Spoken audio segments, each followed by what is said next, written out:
This is it. The experiment's over. This is the last episode of the Just Baseball show we will ever record. The 2021 season's over. That means we are going to go crawl back into the hole that we came from and never come out. Jack McMullen, Peter Apple. Today is Thursday, November 4th. We're joking. The offseason's our jam. But first, the Braves won the World Series, Peter. The Braves won the World Series the first time since 1995. I thought you were going to intro with, oh my God, the Braves did it. But you're like, we're in the thick of it. We're quitting. But we got to give these damn Braves some goddamn credit. I mean, oh my God, what a season. Oh my God, what a season. I mean, they lost Mike Soroka before the season even began. Soroka had a ruptured Achilles. He was making his way back. Massive setback in rehab. He's done. You're not having who you thought was your ace coming into the 2020 season, maybe even coming into the 2021 season. And then you have the second best player on planet Earth at time of injury go down with a torn ACL. And I said it on the podcast in mid-April. I will stand by it. Ronald Acuna Jr. at the time of injury was the second best baseball player on planet Earth, only behind Mike Trout. And you lose the 40-40 guy. You lose the person that could do it. And you still pull this shit out of your hat. So what we're going to talk about today, not only are we going to go over Game 6, we're going to talk about Buster Posey. We're going to talk about some managerial decisions. But let me take you through the Braves season because it's frankly amazing. Yeah, and I just hit on the two major injuries. Yeah.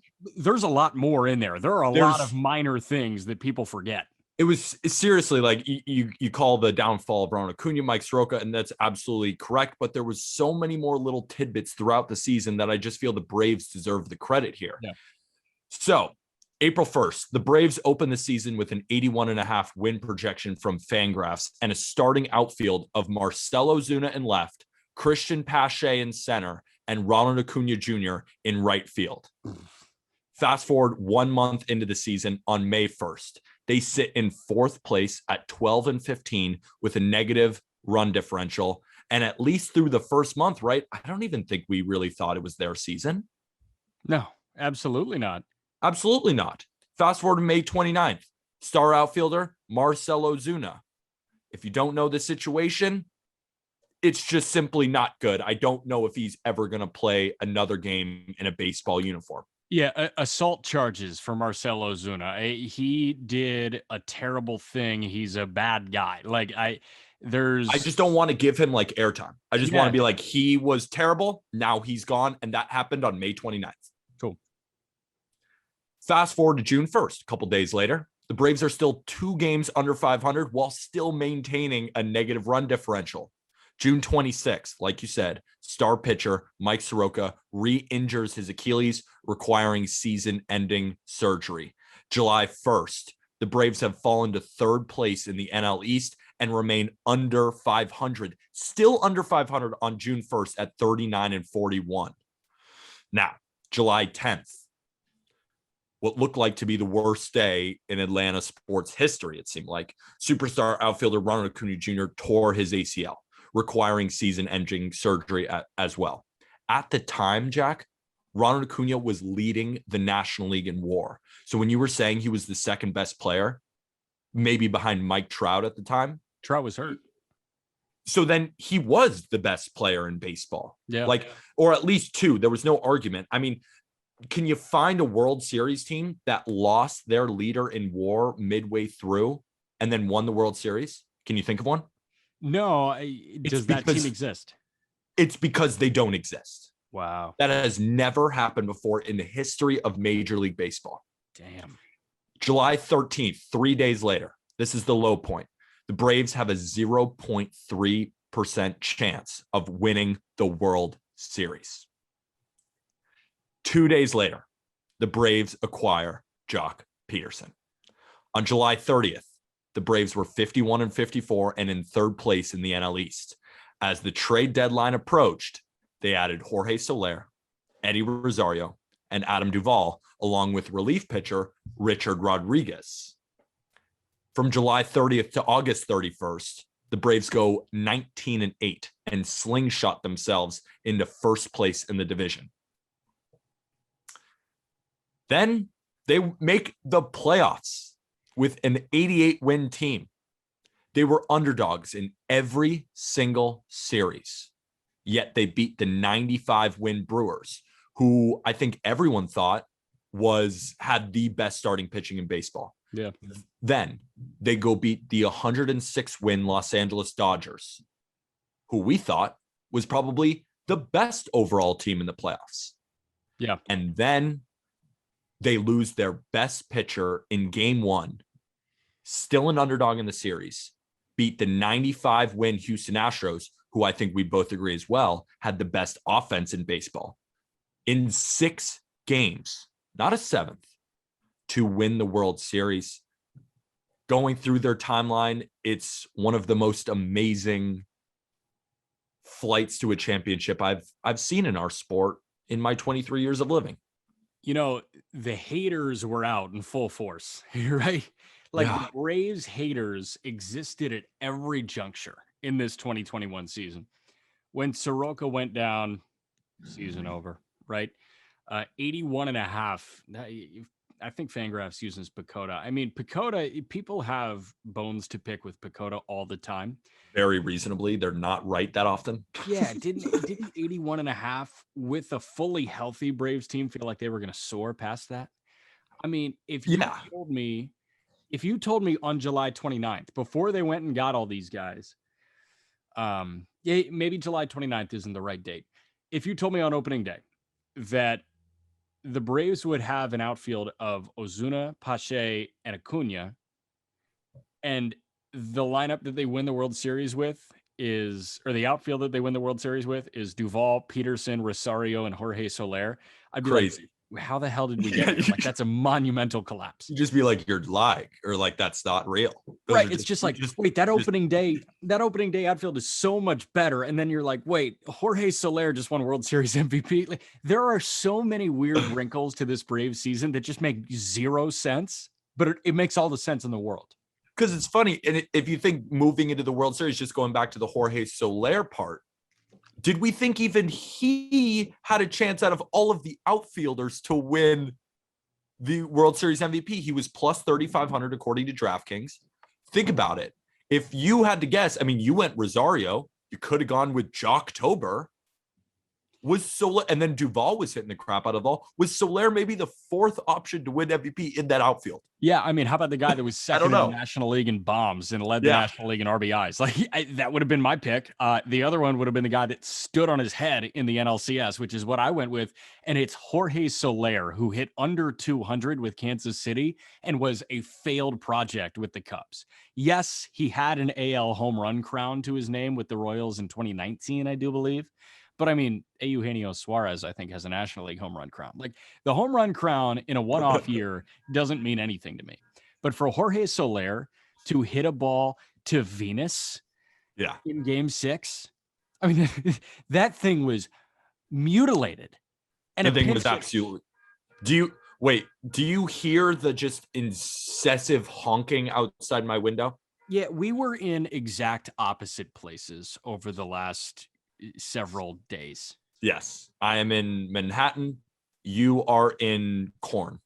I'm not in Corn anymore. I'm in Fishers, Indiana, which is a northeast suburb of Indianapolis. Let's finish talking about the Braves, and then I'll run you through my week. But yeah, I mean, this was an amazing season, and there are still a lot of cop-outs for the haters to be using. Titus and Tate, I mean, my favorite non-baseball podcast out there, Titus and Tate. I love those guys. And if they have any baseball bone in their body, I want to pull it out of them, and I want them on this show because they're awesome. But I mean, Tate Frazier, I think it was in Maui. Tate asked Bill Self, the head coach of the Kansas Jayhawks. He said, do you have a message to, like the haters of some sort, what would you say to the haters right now? And it was just hilarious because, they keep referring to the haters. What I will say is this: the Braves could have a lot of haters, right? How about Giants fans? How about Dodgers fans? How about Astros fans? How about anybody else that says the best team didn't win? You're right. The best team didn't win. The Giants won 107 games. The Dodgers won 106. The Braves won 88. That was the lowest win total out of any team in the postseason, if I'm not mistaken. You are correct. 88. They didn't have the second best player on planet Earth. They didn't have the guy we thought was the ace. I'm going to keep going back to that. They didn't have who we thought was a top 10 power bat in all of baseball, maybe top 10 in the National League. I don't know where Marcell Ozuna ranked. Like, they didn't have all of these big bopping pieces that we thought they were going to have. Yes, they did have Ozzy Albies. Yes, they had, the 2020 MVP, but I mean, they won when they needed to. And that's the answer to all answers. I think, and when we're saying that the best team didn't win it, they might not pop off. They may not have the most elite lineup. They may not have the most elite starting. They may not have the Astros elite lineup. They might not have the Dodgers starting pitching. They might not have the Giants bullpen. But you know what they do have? They have top 3 in everything. Yep. They were just above average in every single facet of the game. And it's not even just on the field. You think about their bench coaches. I mean, the Ron Washingtons of the world, the Brian Snickers of the world, their front office with Alex Anthopoulos, just through every level of this team, similar to the Giants who won 107 games. There was just no point of weakness with this team. We saw with the Astros, they obviously had a weakness in the starting pitching that you could go to, even when they lost Charlie Morton.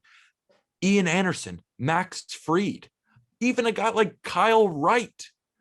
Guys were just filling in because they may not have had the best 7, but they had the best 40. Yeah. I think you just put it perfectly. I'm also going to point to the lack of dysfunction. There were some external factors that were cause for dysfunction with the Braves this year. One being the chop in the postseason. You look at the chop and you understand where the social pushback on the chop is. You also have it obviously with Marcell Ozuna, but here's the thing. I mean, they cut the cord with Ozuna right away. They said, you're not a part of this team. Like, they got the bullshit out of there, and they were so good at staying even keeled. I mean, think about when Fried sucked for the first month. He just turned in a win in Game 6 to clinch the World Series. Think about all the times that you could say Dansby Swanson's not the shortstop of the future here. Yep. That's a guy that loves Atlanta. And guess what? The final out of the World Series rolled to him, and he made the play. And by the way, he hit a 2-run bomb in the clincher. Like, and that's I took a step back too, because I've been not anti Dansby Swanson, just like I think where the Braves are headed, I didn't know if he's really like an all-star level caliber shortstop. Okay, so but here's the thing. Maybe he's not a freak show, but he obviously has something in him that makes him a big time player. And I like those kind of guys. So I like this playoffs, I bought more and more into Dansby Swanson. And I think Game 6 kind of put the cherry on the sundae for me. Here's the thing that you don't think about from the fan perspective, that we think about from the I want to play 3D chess with the game of baseball perspective here. You can't pay an all-star. You can't pay 15 all-stars. You can't, right? So you're going to sign Freddie Freeman to a massive AAV deal. Yep. He's going to get what, $25 million a year, right? Freddie Freeman. He could get 30 million. They could front load it. He could get 35 million a year realistically. I mean, he's amazing, but he's a little bit older, so they might, give him what he earned. Yeah, shorter time span, higher annual value. Yeah. You got Acuna and Albies on very friendly contracts. Albies especially. I mean, that was robbery of Ozzy Albies. But, you've got those guys. You got to pay Austin Riley at some point. I don't know what Pache is going to turn into, but you got to do that at some point. Although they might not have to actually. You have to pay Ian Anderson at some point, right? You want to keep Charlie Morton around for 20 mil next year. You want to, keep Soroka around if he looks good. You got to keep Max Fried around. You got to keep Will Smith around. There are so many people that are going to earn a lot of money, And Dansby Swanson doesn't need to earn that much money. I like that much money, relatively speaking. Dansby, I think, made around $7 million this year. Mhm. Arbitration might bump him to 8. And then I think he hits the open market. What's he getting? 10? You can pay 10. He's going to ask for 20. I mean, he's just going to ask for 20 million. Like that's where we're at with baseball. I mean, why wouldn't he ask for 20? He's a champion. He's close to 30 home runs. He played decent defense. He can hit 260. Like, he has the college pedigree. He was a number 1 draft pick. Like, why wouldn't he get $20 million from like the Angels or something? When the market freezes him out because nobody wants to pay him 20, guess who's going to be around ready to pay him 10? The team that Or he 12, won the World Series with, right? The team that he won the World Series with, that he loves. He loves Atlanta. He's from around there. He went to school in Nashville. That's not far. Like, it's what do you think he does? Like, where are you on Dansby Swanson? I think Dansby is 15 mil a year for 5 years. It's like a DJ LeMahieu type contract. That's a 10 to 15 shortstop in baseball. And that's what Dansby is. You don't need top 10 everywhere. But is that where he is? He's not a top 10 guy. He's not a top 10 guy. And I think that he's got to understand that. He won't when he hits the market. But I mean, that's also not a slight to him too, because the shortstop position just in general is so loaded. Like, I mean, like, guys who might falter towards the back half of that top 10. Is Dansby Swanson better than Bo Bichette? Right. Probably not. Maybe Tim Anderson. He's not better than Tim Anderson. Like, that's where we're at. That doesn't mean that he's bad. That just means the level of competition at shortstop is so strong. Yeah, like Tim Anderson is a perennial all-star. Like, that's how that works. Bo Bichette has perennial all-star capabilities. But, you know, you've got to pay all these guys at some point. Atlanta and Alex Anthopoulos do as good a job as anybody. Anthopoulos in particular, because he did it in Toronto too, at locating guys that aren't uber $1 million, right? Yeah. So you've got guys that just make massive signings, and sometimes it doesn't work. AJ Preller. And then you've got other guys that pay massive amounts of money, and it always works out. Andrew Friedman. And then you've got guys that don't spend any money, but just study harder than everybody. Eric Neander. And then you've got guys like Alex Anthopoulos and David Stearns that just spend money in the right ways. Yeah. And that's what they're going to keep on doing. So I think they're going to pay the right people. I loved your bold take that you threw on TikTok yesterday, that the Braves are going to repeat as world champs. Freddie Freeman, this was like a 3-for-1. This was like the shampoo, conditioner, body wash that my girlfriend said she would literally break up with me if I ever purchased a 3-in-1. So let me say the bold take. So the bold take was the Braves will re-sign Freddie Freeman. Austin Riley will win the NL MVP. Yeah. And the Braves will repeat as champions. Yeah. I don't remember the last repeat champion. Is it in the late 90s? Wasn't it the Yankees? Was it the Yankees? Oh yeah, of course I remember the last team to repeat.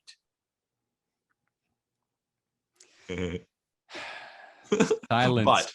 But in actuality, it's because I saw what Austin Riley did this year. I don't see him taking a step back. I see this now being the new Austin Riley.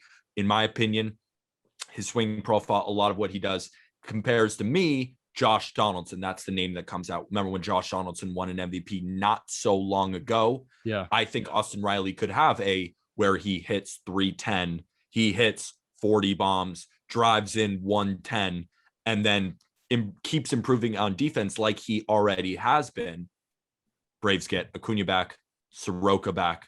They still got Fried. They still got Anderson. Morton should be okay. Huascar Ynoa.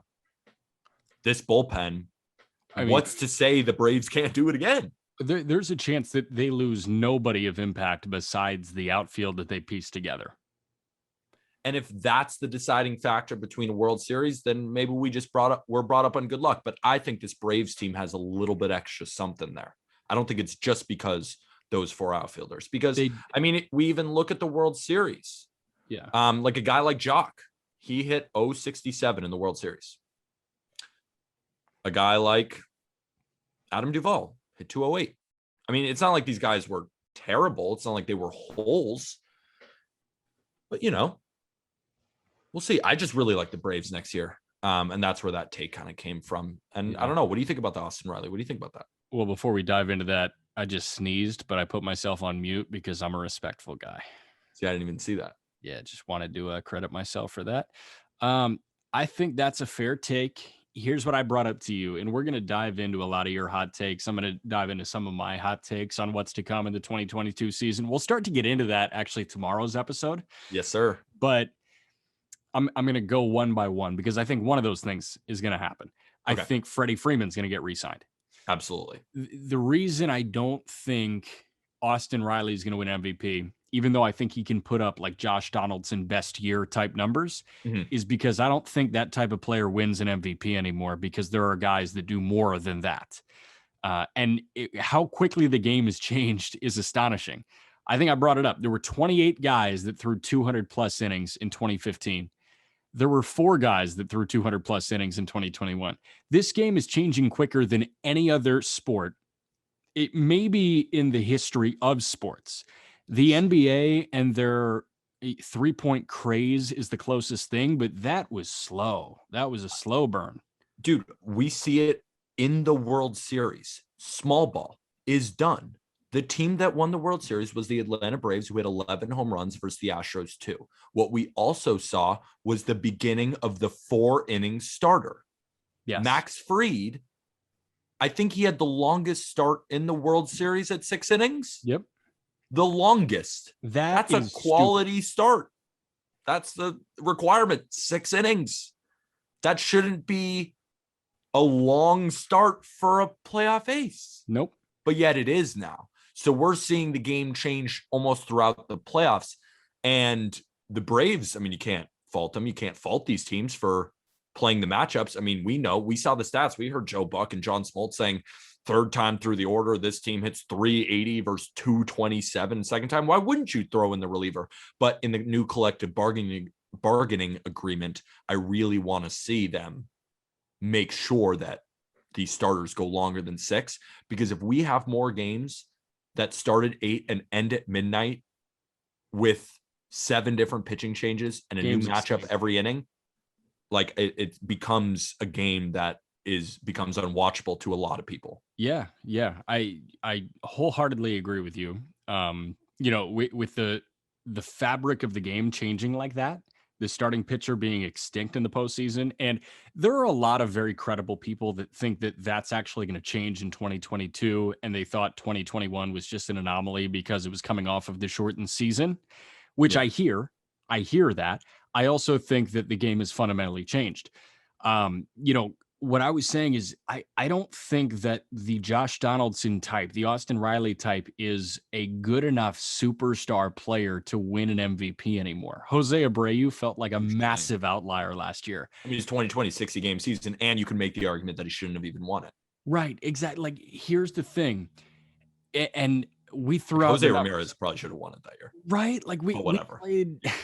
Who also stole those 25 or 30, he didn't steal 25 bags in a 60-game season, but I understand what you're saying, that level of he can just do more, and Ronald Acuna can just do more than Austin Riley. Yeah, we were on the phone earlier today and we played the numbers game, and you said if Austin Riley hits 320 with 45 bombs and 120 RBIs and plays solid defense, shouldn't he win the MVP? And I said, yes, but yeah. What if Acuna hits 300 and has a 40-40 season? And then I'm like, well, shit. Well, I'm saying if those two things happen, the Braves are repeating. Like, yes. Because then they have Albies and Freeman, and it's like, I mean, what are we even talking about here? But the thing is, can you get the Eddie Rosario in the NLCS? Like, that's the question. That's why the Dodgers lost. That's why the Giants lost. But the Braves, congratulations to you, World Series champs. I just brought up that's why the Giants lost. The Giants are going to be without a Titan and a guy who's going to get some Hall of Fame votes now. And all I was going to say was we could go over the game. They won 7-0, but it was kind of just the Braves just were hitting and the Astros didn't. And Max Fried did his job and the Braves won the World Series. That's why it was like, should we go over the individual nuances of the game? And it was like, wait, I mean, the Braves just hit. scored 7 runs, and the Astros didn't do anything. They won. Yeah. What, 6 of their 7 runs came from home runs, right? Home runs from Soler, Swanson, Freeman. Pack it up. We're good to go. Kind of an underwhelming game 6. I mean, I was so happy to see the Braves win. It was just kind of underwhelming a little bit. Listen, the Braves are going to take an underwhelming win over. Oh yeah, no, props to not the Braves' fault that they scored 7 runs. I'm just saying in terms of just the watching the game, it was not 2016 Game 7 Cubs Indians where Rajai Davis is hitting it into left field. So it's not one of those games. And they're going to remember it just the same in Atlanta, as they should, and they deserve every second of it. As they should. I want to dive into the backstop in San Francisco. We're kind of transitioning into the housekeeping aspect of this show, because honestly, it kind of feels like we've been on World Series watch, right? Like it's just been tunnel vision, and we haven't acknowledged anything that happened outside of the World Series.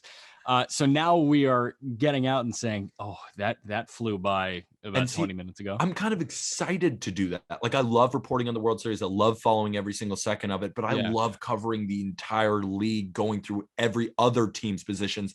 Because like we didn't even talk about the Astros and or not the Astros, like the Dodgers and the Giants and all these teams losing, what their offseason is going to look like. That's why I'm so excited to go over all of these offseason plans, top 10s, everything for the offseason. It's going to be freaking awesome. But Buster Posey retired, dude. Yeah, Buster Posey retired. This guy's going to get some Hall of Fame votes. I don't know if he's Hall of Fame caliber, but he's going to get some Hall of Fame votes. Buster Posey, during that even year voodoo that the Giants had, he was the best player. Mm-hmm. I don't think there's any argument there. You could say that Bumgarner, but he's the pitcher. Yeah. He's not there all the time. Buster Posey has an MVP. He has a Rookie of the Year. Buster Posey was a 7-time All-Star, 3-time World Series champ, 4-time Silver Slugger, has a Gold Glove, has a batting title. I mean, this guy in his career had a 302 batting average. OPS of 831, OPS plus a 129, a career WAR of 44.9. And by the way, congrats to you, Buster Posey, for raking in $146 million over your career. Get your bag, son. So I remember, first of all, get your bag, son. $146 million. Congratulations, Buster Posey. One thing I will say, I remember when we were having this exact same discussion, because it was asked on one of the mailbag episodes, is Buster Posey a Hall of Famer? And we were talking about it, saying he's on the trajectory. But we said, can he put up one more season like he did this year? Or if the Giants win a ring, Giants did not win a ring, and now he's retiring. So now we take a step back and say, is this really a Hall of Fame career? Looking at it from... I think he is. I think it's going to be close. I think narratives, right? He's a champion. He came back from the leg injury. Wasn't the rule changed because of that exact leg injury? Posey rule. I don't know if that exactly will put him into the Hall of Fame, but I think all these tiny little things might all add up. So if he doesn't exactly have the numbers, people will look at the peak and realize this is one. You can't really tell the story of baseball without Buster Posey. Yeah, I personally am one of those people that values longevity, but much like Calvin Johnson and much like Patrick Willis, these are where the exceptions come, Bill Walton? Yeah, these are where the exceptions come. You like how I just said Bill Walton? Yeah. I thought he had a long and fruitful NBA career, but I guess not. Wasn't he an 11-year NBA vet? I'm looking. I have no idea. Right now. I know that he had some great hair. Bill Walton career seasons. Yeah, I'm gonna say he had 11 seasons. Wow. Okay. 10 seasons. I'm a genius. You are. Congratulations. We're both college basketball people, so we're gonna start getting into that. When I told you that this was our last episode ever, it's because this is being rebranded as the Just College Hoops Show. The Just Syracuse Orange. Fight for the to even make the tournament this year. Yeah, we've talked about this. I'm just not a big fan. I don't know. I'll root for him. Want our team to be good so bad, but let's get back to baseball. We'll talk college basketball in March. But here's the thing. So like Bill Walton, right? Calvin Johnson, Patrick Willis, these are people that you look at and say, can I make the exception on longevity? Buster Posey is the first guy that I've really, in my time of adamantly following everything there is to follow about baseball, he's the first guy that has made me genuinely kind of shift my focus on not valuing longevity. And I think that speaks to what Posey accomplished in 12 years. I also want to run down how good he was at both through the entirety of his career. Not once across his 12 seasons did Buster Posey have a negative defensive WAR. He was one of the best defensive catchers in baseball the entire time that he was playing baseball. Offensively, there was only 1 year that he had a negative offensive WAR. That was his age 22 season in 2009. He had 17 plate appearances. This guy was, at the very least, pretty good at everything every year. Most of the time, he was great at both. He was a really good defender, and he was even a good defender this year. Yeah. Like, that's why when I saw the alert, I was just like, how can you retire? But I want to do a quick exercise. Do you have Buster Posey stats pulled up? Yes. I have Ted Simmons stats pulled up, who was just inducted in 2020 as the last catcher in. There's now 19 catchers in the Hall of Fame. Now, Ted Simmons did not get the traditional vote. He was off the ballot. The senior writers voted him in. Hall of Famer. Hall of Famer. Why can't Buster Posey get in from senior votes? Hey, good. So I'm saying, so we got a 21-year career. That's the difference. 248 home runs, a 285 batting average, a 348 on base, a 437 slugging, and a 118 OPS plus. Buster Posey was better in literally everything except home runs and RBIs, but those are counting stats because he played 9 fewer years than Ted Simmons. Let's see how many gold gloves Ted Simmons has. Oh, that was easy. He has 0. He has 0. Posey has 1. That's what I'm just like, there's only 19 catchers in, and you go through the names, and it's a lot of legends. Berra, Bench, Piazza. Yeah, keep going. I mean, yeah, we can keep going. I mean, yeah, Mike Piazza, Pudge even made Fisk. it. Yeah. Fisk. I mean, Josh Gibson back in the Negro League days. Legend. Gary Carter, the old Mets days. I mean, there's legends, but like, is Gary Carter a better all-time player than a Buster Posey? Yeah, but like, how many active catchers get in? Like, just Yachty, right? I mean, think about it. Who are the greatest catchers of our generation? Yadier Molina and Buster Posey. Yeah, I guess we can go back in our age bracket. We caught the back end of Jorge Posada. I was a Yankee fan. I think those two are better than Jorge Posada was. Me too. But Jorge Posada is probably not going to be a Hall of Famer. No. Jorge Posada also has the championship pedigree that Posey had, but I think Posey was a better overall player than Posada was. Totally. Posey won an MVP. Do you think Joe Mauer is going to make the Hall of Fame? Joe Mauer doesn't have the pedigree that he does either. He's not a winner. He was just a beast. Really good. Well played, Mauer. Those PlayStation commercials were awesome. I don't know. Final thought on this. If you had a Hall of Fame ballot and Posey was on it, you had 9 votes and it came down to Posey and Yachty, who are you voting for? Oh. Yachty. Me too. Yeah. So if only one gets in, do we have to choose? Yeah, you only had 1 more vote.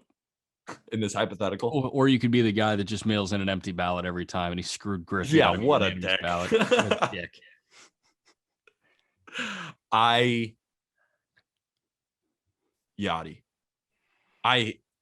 Yachty's still playing. Yeah. God, He just signed another he deal. outlasted Posey. Also, speaking of the St. Louis Cardinals, they have a new manager. Yeah.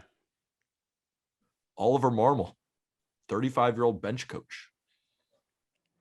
Mike Schultz gone. Difference in philosophies. Mike Schultz, we thought might get the Padres job, but the Padres just got Bob Melvin, which is a fantastic get for the Padres. Fantastic. I mean, we've been talking up Bob Melvin since we were Project the Plate. Yeah. What do you got to say? Yeah, I mean, you're getting all like, it's because I'm not sitting on a real seat right now. I've been sitting and moving. Yeah, we still got to get to my week from hell. We'll do that at the end. So with Marmol, I think it's very clear that Mike Schultz was not listening to the decision makers, the script makers, the R&D departments. Yes. Organizational disconnect means that Mike Schultz and John Mozeliak did not see baseball the same way, I think. I don't know what Marmol is going to look like. Maybe a little bit like what Jace Tingler looked like in San Diego, and I don't know how that worked. It was fine, but it wasn't as good as it needed to be, hence the Padres hiring Bob Melvin. So what I think here is two organizations that are trying different things at manager.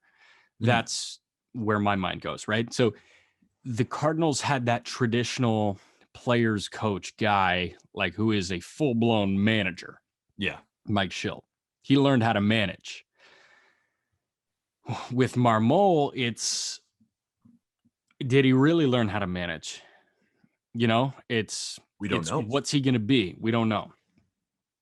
That's the tough thing, especially with managers nowadays. How much autonomy is Marmol going to have over the Cardinals? Is he going to be a guy where they give him the game plan and it's just, this is our game plan? And right.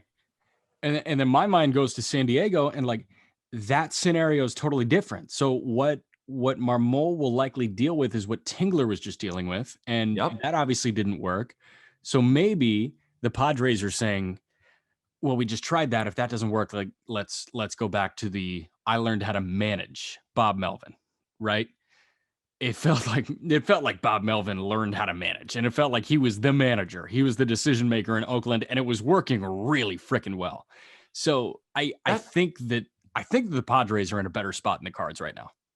Oh, I mean, it's not even close. I don't understand kind of what teams are doing, right? Like you go from a Jace Tingler to a Bob Melvin. I assume you want a Jace Tingler there in order to, I assume the AJ Prellers of the world are being like, this is our game script. This is how we're going to play. But then you go to a Bob Melvin who I don't think I think Bob Melvin is managing. I think Brian Snitker is managing. I think Schultz was managing. And you know what I mean when I say managing. Like, are they going to go straight to Melvin? And they're just like, you know what, we're backing off now. We saw that it didn't work. But then the Cardinals made the playoffs and are now going back to that equation and saying this is now going to work. But maybe I'm wrong. No, to like just Tingler, and we're comparing them because of young and they were in similar situations, but they're not the same guy. Marmol could be great. We don't know, but that's what it just feels like. I'm worried that the dry sarcasm is going to get lost with what I'm about to say right now. So I'm going to get close to the mic to add to the aura. Okay. All right. Do what you got to do. When you say good managers, when you say guys that know how to manage, don't forget about Tony Larussa on the south side of Chicago. Yeah. The White Sox were great in the playoffs. Yeah, they were awesome. Garrett Crochet, 3 games in a row. Like an idiot. He's actually managing. I don't even know if he prepares. Let's go to the lefty. Let's go to the big southpaw. He still throws 100, right? I saw him on TV throwing 101 last postseason. Oh, nope. He's at 96. Let's go to the big lefty. I wanted to know what Tony La Russa's favorite stat is. I wonder if he looks at stats. It's probably hits. You know what I care about? That letter H. You got 200, you're Ichiro. I mean, Tony La Russa we're making fun of him. He's one of the greatest managers of all time. of Yeah, all time. Yeah, but he's not one of the greatest in 2021. Like, there has to be this middle ground. And Yeah. who's the perfect guy right now? I don't know who the middle ground is. I have no idea. I don't know. I think Alex Cora is good. I don't know who's good. Yeah, so like Cora and David Ross and Kevin Cash, like, are they all cut from the same cloth? Gabe Kapler, is he cut from that cloth? Like, I think that's the good manager. That's who you want to hire now. And we always talk managers because with players, there's so many ways that you can compare. With managers, we have no idea. So it's like almost more fun. It's all subjective. It's all subjective. That's why we like talking about executives, because we look at transactions and we're like, this guy sucks. Yeah, exactly. That's exactly correct. Man. Is there any other housekeeping things that we have to? I mean, the Braves, they won the World Series, Mike Schilt, even though their team made the playoffs and they won like 70 games in a row, he's not a manager anymore. Yeah. Bob Melvin is a Padre. Tucker Barnhart is a Tiger. Yeah, Tucker Barnhart's a Tiger. That's a big splash. It was so funny because I tweeted, I was like, as soon as Tucker Barnhart, because I really wanted him on the Yankees because I thought it'd be perfect. The Yankees need a defensive catcher like that, a lefty hitter. He's not great, but he'd be a huge step up over Higgy and Gary. I mean, you know how I think about Gary. So I said, dang it, he should have been a Yankee. And then Arm comments like, we're already here. Like every free agent should be a Yankee. I was like, well, you took it out of context, but yes, I'll be doing it all season. This guy should have been a Yankee for this reason. Yeah, I don't think I have any more at the forefront of my mind when it comes to housekeeping. I will say this. I am very excited for our bold predictions going into 2022 to drop tomorrow. I'm also very excited to start talking about the lockout and start talking about the collective bargaining agreement and start talking about what a contract for Carlos Correa is going to look like and what a contract for Eddie Adrianza is going to look like. That's fun. The entire spectrum. I want to see what that stuff looks like. And that's what we look forward to talking about. Yeah. Do you want to hear my schedule and then we can say, see ya? I got to get this off my chest. I mean, it's crazy. I mean, I don't even know how you're recording right now. Yeah, man, I'm running on fumes right now, but it was fun. Yeah, it was fun. We had a good time. We always have a good recording. Time. I love you. I love you too. I guess I love Arm too. We love Arm. And Arm's going to be on tomorrow. We're all going to do. We got bold. Arm's going to be on tomorrow. We'll be chilling. And it's funny. I gave my 5 bold takes. I have 5. I have 15. I have I could do this all day. I love this shit. Oh yeah. Just whip us into a frenzy, man. Here's my schedule dating back retroactive to Saturday. I like using IL terms for this. So Saturday, I drive from Chicago to Indianapolis, right? Easy. Not many obligations there. I had to record an interview on Saturday. I was good to go. That's fine. Sunday, wake up at 4:30 in the morning, fly out to Charlotte. And I'm not complaining about that because it was awesome. I got to see a whole bunch of old Syracuse friends, not named Peter or Aram, and we had a good time. Introduced them to Vizzy Hard Seltzer, which is far and away the best hard seltzer in the game. If you want to sponsor us, Vizzy, feel free. So that was great. Monday night, I fly back to Indianapolis. Tuesday morning, I get in the car and go 5 hours to Akron to see Peak Maction. Ball State escapes Akron with a W over the Zips. Tuesday night football, baby. Peak Maction. I love it. Peak Maction. Late fumble at the goal line. Ball State recovers in the end zone, touchback, run the ball out, run the clock out. We pull back into the hotel around 12:45, get to bed by 1 a.m. I just immediately hit the sack.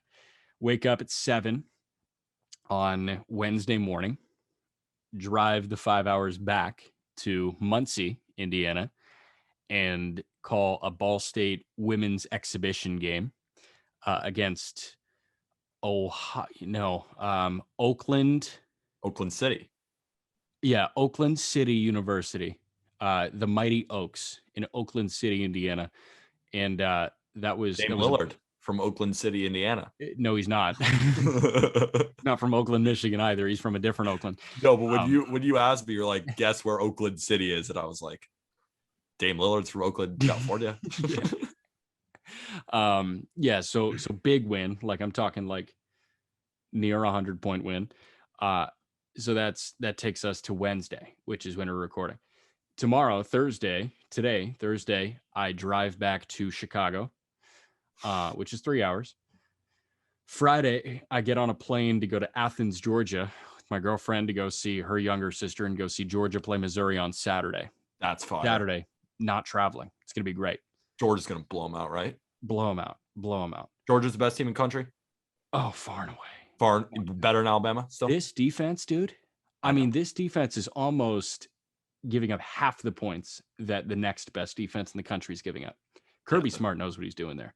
Oh, but he's known what he's doing. He's known what he's doing. Yeah. I think he's the best. I think he's the second best coach in America, only behind Saban. What about Jim Harbaugh?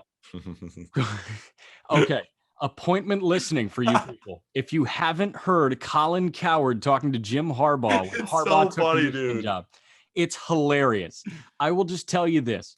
The best line is Harbaugh says, "Do you have any eligibility, Colin?" So know that. And the best Cowherd line is after he hangs up on Harbaugh, he says, "I've been in this business 10 or so years. That was a clunker. I know a clunker when I get one." He goes, "Sub don't work. Sub don't work." That interview did not work. You got to listen to that. So fly back Sunday, Monday, drive back to Indy, and then I'm land bound for a little bit. So I am parading the Midwest with some stops in the Southeast, and I'm living the nomad life. But you know what? I love it, and I love talking baseball with you guys. It is kind of cool that throughout the country, your voice is being heard. Yeah. And it will continue to be heard, Jack McMullen, because you got a voice from God. I mean, what can I say? Thanks, man. You are incredibly talented. You kicked ass with all the picks this year. This guy's mental fortitude to get up every single day and deliver the people what they needed with not gambling advice is stupidly absurd. How this guy could dig that deep and do that, I mean, that's digging as deep as I've ever seen somebody dig. So you got through a baseball season, sleep in for once in the last 8 months, and we'll talk about hot takes again tomorrow. The problem is, like, even this morning, I'm like, I can sleep in. Woke up at 7. I can't even get out of it if I wanted to. Yeah. You're like, I gotta do like a fat reset, but we just have off-season coverage, so I may never do a fat reset. And you know what? I'm okay with it because I'm doing what I love, talking with people who I love, and I'll sleep when I'm dead. But yes. You know what? So how about, should we go through the outro? Give us a follow on TikTok, on Instagram at Just Baseball Fans. Check out our new postseason shirt. I know it's not the postseason anymore, but it's still available. Yep. On Pillbox Bat Code, the Just Baseball postseason shirt, Just Baseball merch. Use code Jack or use code Fade at Jack. Yeah. But you did fine in the playoffs. I did fine. Actually, I go with the value picks.